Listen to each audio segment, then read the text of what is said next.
The other common operation that you want to perform with lists is deleting data from a list.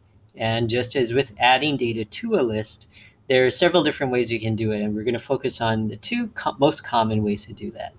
So let's say I want to remove data from somewhere inside the list, and I know the index of the position of the data that I want to remove. So say, for example, say I want to remove, say, Daniel from the list. And Daniel, if I look at his index, 0 for Anne, 1 for Brett, 2 for Kathy, 3 for Daniel. So I know the index of the position of Daniel, the data I want to remove. So in that case, we can use the function called pop, P-O-P.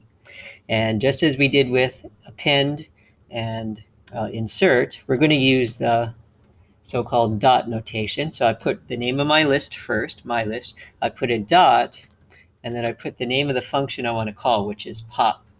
And pop, the function pop, has one parameter, one piece of data that you have to give it. And that's a number, which is the index of the position of the data I want to remove. So if I want to remove Daniel, he's at position 0, 1, 2, 3. So I put a 3 inside the parentheses as a parameter. And now it gives me, what it does is it gives me the data I just removed. So it tells me it just removed Daniel. And let's print the list just to make sure he's gone. And there he is. So Anne, Brett, Kathy, missing Daniel because we removed him, Ellie, and Frank. So pop is the function you use if you know the position of the data that you want to remove. Okay, now say we didn't know that. Say we had a long list of data, and I know the value of the data I want to remove, but I don't know the position. So say, oh, I want to remove Kathy from the list, and I don't want to bother trying to find her index. I know the value of the data, which is Kathy, but I don't know the index.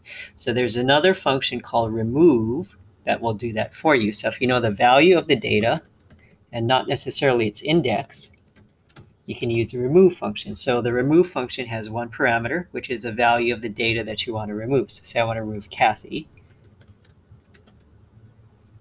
Okay, now let's print the list and make sure she's gone. And she is. Okay, so just as with adding data to a list, there's multiple ways of doing that in Python when it comes to removing data from a list.